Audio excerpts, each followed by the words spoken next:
we heard them report actually some months back that sort of rethinking their production capacity and paring that back in response to the way electric vehicle demand and battery supply was shaking out, that was going to set them back more than $1 billion.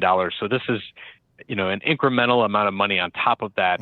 And there was some warning in the 8K last night that actually, there may be more to come. So, I think this is part of a broader sort of rationalization taking place in the U.S. where, an industry was trying to respond to an administration that was, banging the drum in a much different way than the Trump administration is now. I look at this trailing 12-month performance of General Motors. It's up 61%. And that kind of tells me, and you can take as many charges as you want here. I want you to pare back your transitions to EV. Is that kind of what you're hearing?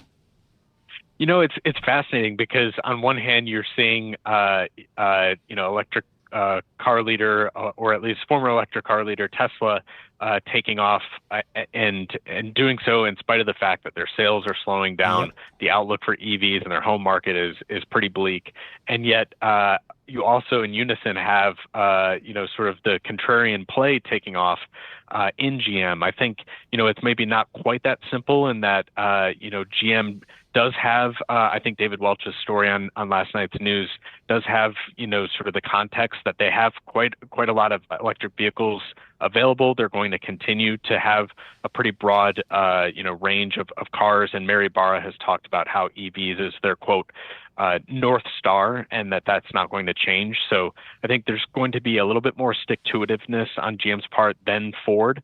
And yet, I think this is also an indication that the market is saying, you know what, the way this company makes money is it's full-size pickups and SUVs. The more of those that they can make in this, new paradigm, the merrier. So I guess give us a sense of, in the U.S., I think we have an idea that this transition to EVs is going to take longer than maybe we initially thought. That's not the case, it seems like, in Europe. Tell us how the adoption is going in Europe. Yeah, I think actually last year it may be surprising to people because we ended the year with these headlines about the EU sort of backing off of its combustion engine ban for 2035. That being said, we actually had a nice pickup in momentum for electric vehicles last year.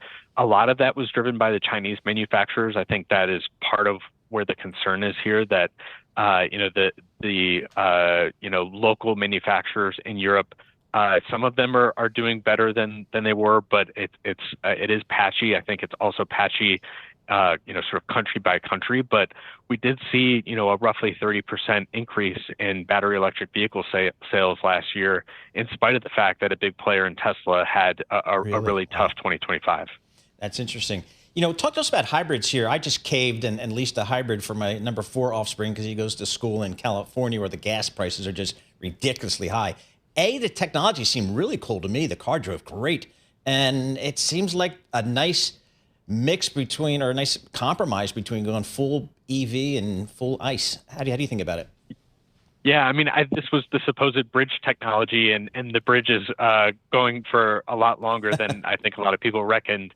I remember, covering Toyota, being based in Japan for a few years, Toyota taking a lot of heat for sort of clinging to, this technology that it sort of pioneered with the Prius, and, not sort of jumping with both feet in fully electric vehicles. That has very much turned out to be the play. And I think we're seeing, a lot of the excess battery capacity that got built in response to the Biden administration's push for, more of a battery, sector to be built in the U.S. A lot of that is going to get soaked up by these hybrids, whether they're plug-in vehicles or not. If you can make, the bigger pickups and SUVs that are already popular in the U.S. more efficient, you get sort of the best of both worlds. Even if there's a little bit of incremental cost on the front end, these vehicles are going to be much cheaper to refuel and better to run.